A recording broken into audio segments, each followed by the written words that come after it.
Hello, loves. Welcome back to another energy update. This is for Leo season for 2025. So this cycle goes from July 22nd to August 22nd. The sun goes into Leo on July 22nd, and then the sun will go into Virgo August 22nd. So I'm only talking about the pieces between those two, as I'm trying to lean into, even for myself, tracking the sun cycle that is the container of the moon cycle. And I think it's just such a beautiful reference to even notice that that's happening. And that's part of my desire to break up with our Gregorian calendar. It's like an obnoxious name to even say, because it disconnects us from this. And for those of you that have been following my planning videos that are also here on YouTube, and I have created playlists now on my channel. So I've got a journaling playlist. I've got energy updates for these messages. I have intuitive collage, and there's only 2 videos there for whatever I share beyond that. Meditations that I have also on Insight Timer, yoga nidras that are also on Insight Timer, and mantras that are also on Insight Timer. The only ones that I have on my YouTube are the ones that are on the free version of the Insight Timer app, but there are many more classes and individual tracks on the paid version of Insight Timer, which I highly recommend. It is only $60 for the year, and it unlocks all of my classes and all of the teacher classes across the platform.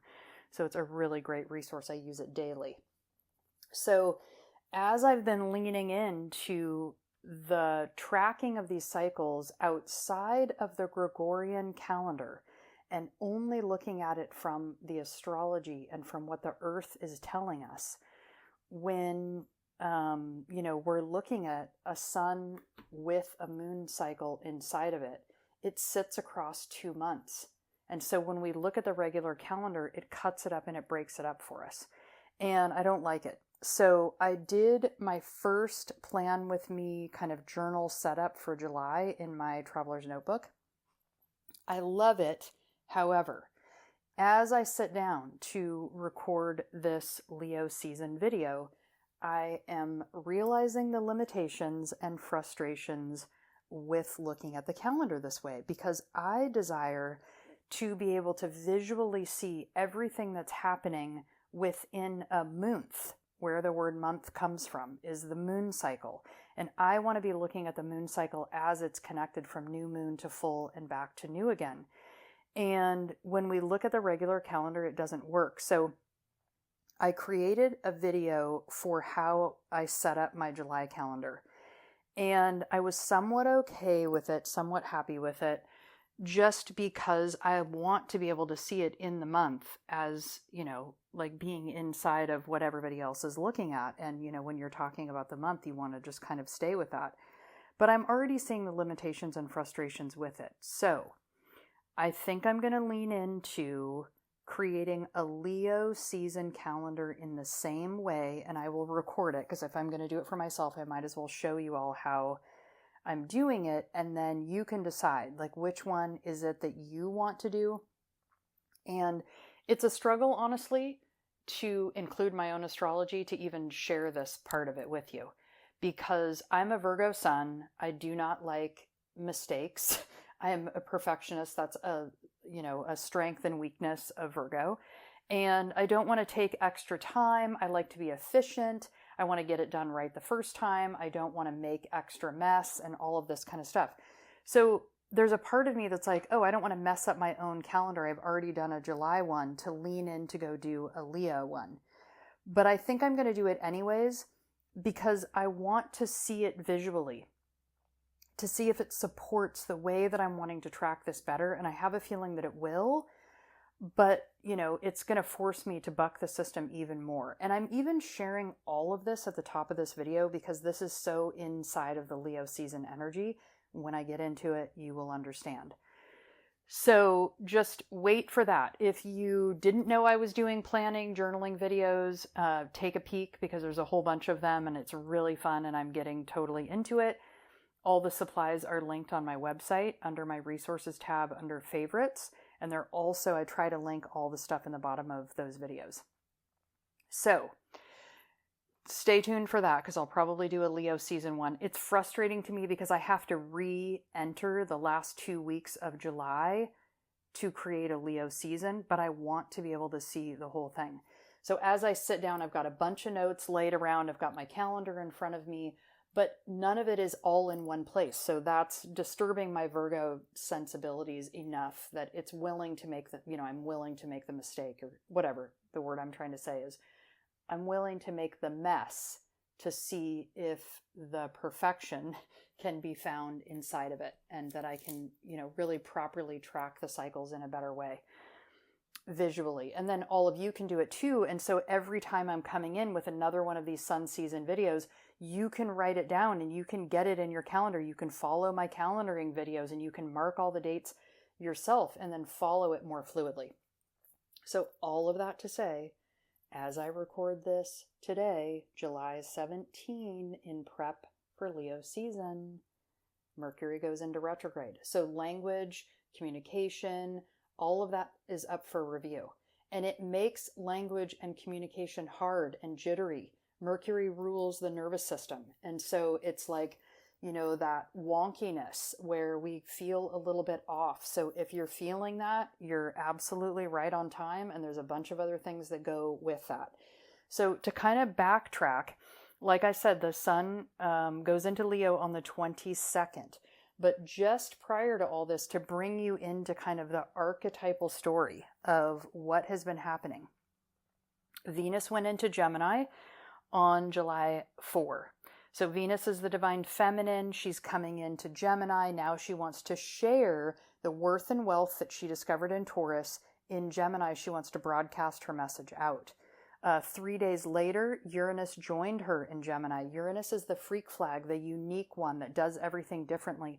So when you yoke those together, it's like, oh, okay, Venus was together with Uranus in Taurus, finding out her worth and wealth, and also discovering that her worth and wealth is inside of her own uniqueness. Now that she's done that, Venus and Uranus are both in Gemini together. And so they're broadcasting that message. There's a way that, and Mercury rules Gemini, and here we are in a Mercury retrograde. So there's a review period happening as well there with all of that information. And so this may translate into, how do you see your own feminine value, worth, and wealth?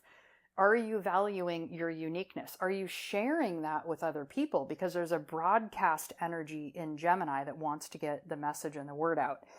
And then Neptune went retrograde on July 4, the same day that Venus went into Gemini. Saturn went into retrograde July 12. So Saturn and Neptune are retrograding together over the end degrees of Pisces. Like they're just together. They're currently conjunct at the beginning degrees of Aries, and they're going to pop over into Pisces. I didn't write the date down. But it's going to take a little while because that retrograde season, Saturn and Neptune, is from July. The dates I've already said: Saturn in retro, July 12, and Neptune retro, July 4. Well, Saturn doesn't go direct until November 27th, and Neptune doesn't go direct until December 10. So, it's a period for the end of the year here. Saturn and Neptune are retrograding back into Pisces and then popping back into Aries. And I forgot to look at when they're actually going to be back in Aries. And I actually don't know if it's even probably not until the end of the year or until next year, 2026. So the end of this year, I mean, you can already feel the energy of there being this like wonkiness happening. And I was just talking to somebody the other day. It's like you've been able to feel it. I've been talking about it in the moon ceremonies for the last couple months, but there's this energy really alive right now of everything getting to its rightful place. It's like there's a disconnect where we're losing people, places, things, jobs, experiences that are not for us, and things that are for us are starting to come forward. And it might not make any sense right now. And it might feel like the things that are leaving are things that you love, and like, why am I losing that? And then things that are coming forward, maybe you don't even understand why you're getting them, or they don't seem to fit right now. It's like new furniture for a house that you don't yet live in. And so you're like, what is this doing here? But it will make sense as we go forward because everything is flushing out. And then you've got Mercury retrograde now from July 17 to August 11. So it sits inside of this Leo season. The entirety of Mercury retrograde sits inside of this Leo season. And we had 2 weeks of integration, or 2 weeks of setup, because it went into shadow on July 3rd and then it went retrograde July 17. So that's about 2 weeks. And then Mercury retros for 3 weeks, and then we have an integration phase for 2 weeks after. So if I look at my calendar, if it goes direct on the 11th, it will be out of its shadow about August 25.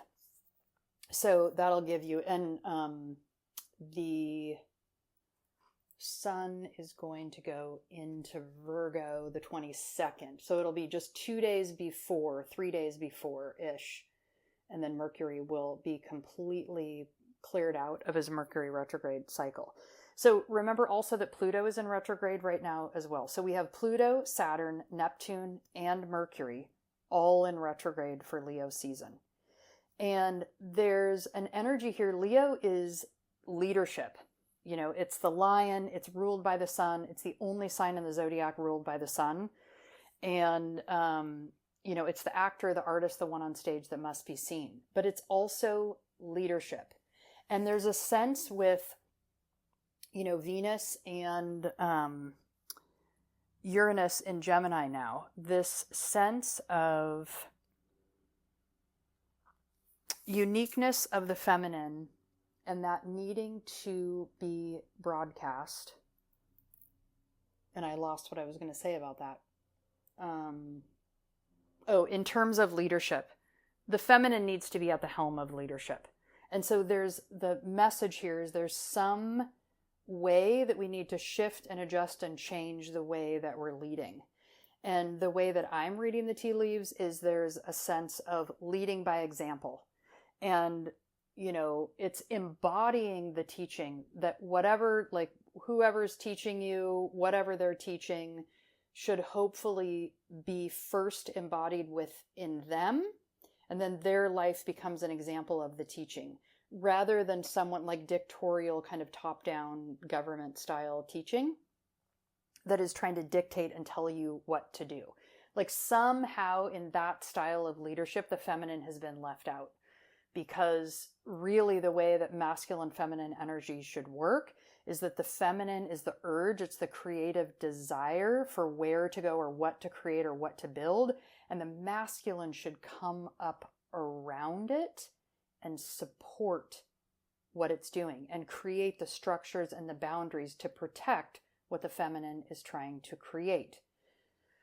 Well, that heavily lives inside, that kind of archetypal energy heavily lives inside the way that I'm bringing through these updates because of the fact that I'm tracking the sun cycle now and then the moon cycle that sits inside of it. So the sun is that masculine container that is holding the feminine cycle and the transformation that she's doing on the inside of that. So we are going to have, okay, interesting. There's a couple other transits that are happening inside of this sun cycle as well. So Venus is going to move into Cancer, emotions, sensitivity, nurturing herself, and all of that on July 30th. And then on, can't even read my own handwriting or notes. I think it's August 6th that Mars is going to lean into Libra. Oh, that's so interesting and so beautiful. So the feminine's going to go into Cancer, nurturing, caring, sensitivity, mothering, the ocean, being in sync with her inner emotions. And Mars is going to go into Libra, August 6th. Libra is all about balancing and harmonizing the masculine and feminine working in tandem with one another. I love it so very much. And then, so the moon cycle that sits inside of this Leo sun cycle is a new moon in Leo on July 24 and a full moon in Aquarius on August 8. So the Leo Aquarius axis is the axis of authenticity and harmony. So that's what we're learning in this Leo season. That's what we're learning in this moon cycle from Leo to Aquarius. So like I said, Leo is the actor, the artist, the one on stage that must be seen. It's the leader. It's the lion. Hear me roar. It's like, I must be seen. I must take up space. And think of the sun, like, you know, it shines on everything and takes care of everything. And there's a lovely poem I repeat it all the time, and I can never remember when I'm getting ready to say it. Is it Rumi or Hafiz? But it's even after all this time, the sun never says to the earth, you owe me. Look what happens with a love like that. It lights up the whole sky. So there's something here with Leo and the sun about taking up space and letting ourselves take up space and be seen and be the leader. And even because of that leadership and that visibility energy, I almost did a video for today instead of doing an audio. But there's also something about the shadow side of Leo is ego and like the desperate need for attention. And with, you know, Venus leading the way, with the feminine needing to be at the helm, it's more about the teaching and not about the teacher. And so for me, it's important in all of my work to take myself out of it. I'm just bringing through the information. It's not about me. What I care about in my work is the transformation of others. And I care about holding a container to create space for people to do that. And it's such a beautiful depiction of the sun anyway, is the holding the container. The sun kind of representing the masculine and the moon representing the feminine and letting her do what she wants to do. So that's kind of why I decided to go through it into that way. And then the full moon in Aquarius is all about the uniqueness. It's the nutty professor in the zodiac. It's the Kramer in the group that, you know, comes into the room and just kind of disrupts everything, but then equalizes everything. Like the Aquarian energy, if you know Aquarius sun people, and depending on how their chart looks, because I always laugh when it's like, oh, I'm a whatever sun sign, and that's like a 16th of who you are. And a lot of times people don't present the way they do because their sun is in a hidden house or something. And so there's all kinds of ways that can show up differently, and then you don't look like whatever your sun sign is for a reason. But Aquarius energy, so I'll speak to it just that way. It doesn't have to just be the sun, because it's wherever Aquarius is sitting in your chart, is kind of the equalizer. It's the one that comes in the room and immediately harmonizes and makes everybody feel safe, seen, witnessed. It's like a higher octave in some ways of Libra. And, seen, like making sure that it's not just that the scales are balanced, but that like in the extended wide world, everyone's needs are taken care of. But also, Aquarius is going to do it their own unique way, be damned, what everybody else wants from them kind of thing. So I'll be talking more about this in the moon ceremony. So if you don't know, there are 2 moon ceremonies every month, new and full moon. They're audio recordings. The first half of it is an energetic update included with the astrology. I'm looking at the chart for the actual new moon or full moon. And so I give a reading of that. I pull a card. We do a whole bunch of stuff. And then the second half of it, the last half an hour is a group healing. So it's kind of like a guided meditation, and I walk you through kind of the energy that's coming through. So those are available in my shop on my website, usually about 2 days before the cycle. I try to do it early so people have a period of time that they can choose to listen to it. And then I also offer intuitive collage classes at the new and full moon, and they're usually as close to the new and full moon as I can get, and they're usually on Fridays at 3 p.m. Pacific. And they're about an hour to 2 hours, depending on how many people show up. All of that lives inside of a membership called a Wild Moon Community that includes both the moon ceremonies, both the intuitive collages, and an online group that lives on my website that you can connect with others that are doing the same. It's kind of like a gym membership for your soul. So I love that. You can get your first one by popping your name in the pop-up on the homepage of my website. You can get your first one for free that way, and you'll get a code and you can just choose whichever one you want to do. And then you can join the membership at any time, or you can come to the moon ceremonies or the intuitive collage a la carte whenever you desire. So the overall energy of all of this is get your shit together in some ways, because it's like we're looking at leadership energy and we're looking at authenticity and harmony. Are you leading? Are you being authentic in the way that you lead? And we've got so much retrograde energy up here that there's a sense of review and renewal and the dissolving of the old. Like I said, that Saturn, Neptune that are retrograding together out of Aries, the first sign of the zodiac, back into Pisces. The end of the zodiac is about, you know, they've been there. They were already in Pisces, of course, and they moved forward into Aries. I forget the exact dates in the moment, but they've been there for a little while. And they're retrograding back into Pisces, and it's kind of like they dipped into the new world and like, okay, you know, Neptune is dreaming the new dream, Saturn is structure. So it's like, okay, they're going to go into Aries and kind of get this vibe for what's the new earth, what's the new world with the feminine at the helm, what does this look like? And now they're going into retrograde back into Pisces. And I see it almost as if like they're both going back into a car wash and getting flooded with water and cleansing and reconnecting with Pisces, the dream as a whole, and saying, okay, what information did we get from being in Aries that we want to flush and we want to sort and discern out what comes forward and what doesn't. And then when they come back into Aries, I think it's early in the new year, in 2026. So this is kind of like this whole rest of the year is about sorting and shifting and reviewing. And like, you know, just to go archetypally, Mercury is like reviewing the voice and language and how are you communicating? Is it effective? Reviewing your own dream, Neptune, like your connection to the ether and the, you know, higher wisdom and reconnecting with spirit. Saturn, structure. Like this could be the structure of your home.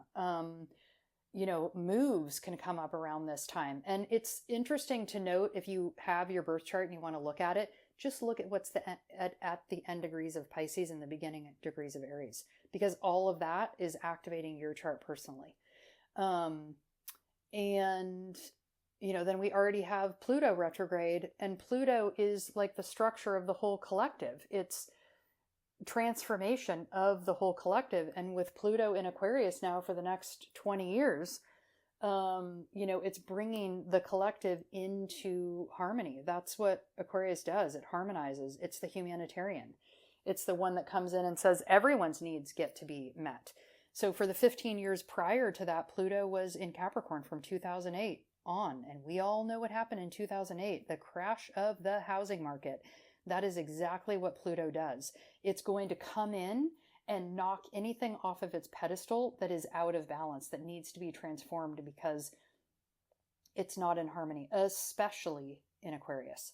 So I'm going to do, I think I'm going to end pretty soon here, but I am going to use my Blue Birds Tarot deck that I just did an unboxing for on my YouTube channel. And I'm going to do another walkthrough of the Rainbow Tarot that I got recently. One of my viewers asked me if I would go through that deck as well and show it the same way that I did the Bluebirds Tarot, which is only the major arcana. So I'm just going to do the major arcana and the rainbow too, but I think it'll be fun to do that and compare them. So I'm going to pull one of these cards for us for Leo season to see what the energy is. Oh my gosh, I love it. It's the Devil. It's like the card that everyone's most afraid of, except for maybe the Death card. Maybe the Tower, but I think the Death and the Devil are the cards that people are most afraid of. So think of the Devil as the devil in you, Okay. Like, where are you getting in your own way? Where are you not serving yourself? And in most traditional, in this deck, in the Rider-Waite-Smith deck for sure, there's a male and female figure at the base of the devil that, you know, looks like Satan. And they've got hooks around their neck as if they're in prison. But the hooks around their neck are large enough for them to lift over their head. So part of the message of this card is realizing that you might be in a prison of your own making. And can you lift the chain off of your neck and release yourself from this prison? The other thing that I noticed just recently in this Bluebird's tarot deck is that the 5-pointed star, it's really interesting. I want to do a deeper dive on the imagery of this because it's an upside down 5-pointed star. And that 5-pointed star shows up on the pentacle energy in the minor arcana. But it's typically, I believe, I was going to see if there's a pentacle on any of these cards, but I only have the major arcana because the Bluebird tarot only shows the major arcana. So I don't know that I do. Well, it's on the magician card, but it's not in a specific direction. So what I was going to say, I noticed this recently, is that there's this upside down 5-pointed star at the top of the devil. But the 5-pointed star is the star of Venus. And so what this shows me is that it's Venus energy that has been manipulated and turned upside down. And that's why the devil is here. Because the energy is not balanced and it's not in right order. And in some ways, I feel like, you know, actually in the depiction of this card, he's pointing 2 hands down and 2 hands up. And to me, that signifies like get in right order. Like the heaven and earth need to be aligned and imbalanced. And when they're not, we live in hell because we don't realize that they both live within us. That heaven, I mean, maybe heaven's a place that we go to after we die, but heaven is also right here, right now, and we choose it every day, or we choose hell based on our thoughts, our feelings, our actions. And, you know, our job, I think, the whole of our lives is to bring heaven to earth, to allow things to be beautiful and easy and loving and kind and generous instead of creating this hellish world that we create every day when we take wrong action and we don't remember who we are, the power of who we are, the vitality, the magic that lives inside of us. When we don't remember that we belong and that when we don't collaborate and connect with one another. And one of my teachers I love is always saying that you have to have sovereignty before you have communion, because otherwise you end up in like a codependent nightmare. So just something to think about as well. So it's interesting that we're getting the devil card. It feels like this review of all of this retrograde energy and to recognize where you are being the devil of your own life. Where are you imprisoning yourself and not allowing yourself to be free and to live the life that you actually came here to live and also that you want to live? Like there's a way that we put ourselves in prison all day long when we're working at jobs we hate, when we're doing things that aren't aligned with who we are. And I know that sometimes we have to do things that we don't want to do. I mean, that's very Saturnian energy. It's discipline, it's will, it's solar plexus energy. Like there is a certain amount of grit that we have to apply to our lives to, you know, get shit done. But and also allow yourself to have the Jupiter expansive energy too. And allow the masculine Mars and the feminine Venus to be in balance within you. So anyways, I think that's it for this Leo season, almost 30 minutes long. Let me know if you have questions, if there's other things that you want me to bring through when I do these videos, but they're pretty helpful even for me to track. And I'm really enjoying the calendaring and putting down the astrology. If you haven't seen those planning videos that I'm doing, you can check that out. But like I said, I really want to do a Leo season, even though my Virgo sensibilities hate to screw up the calendar that I have already created with the months. but I want to play with it. And I don't know how I'm going to delineate in the middle of the month, maybe the same way I was doing with the highlighter when the sun season starts, and just kind of mark that and go, okay, we're, into August now. But feel free to watch that. Maybe I'll put a tag on that in this video, so you can go and look at that one. And yeah, otherwise you can find me on Insight Timer for astrology classes, for chanting classes, I have a new one called Energy Medicine and the Chakras, which is all about emotions and healing and how they're all connected, how you can work with your own energy. All right, take care. Happy Leo season, leadership, shining your light, and being out in the world. All right, take care.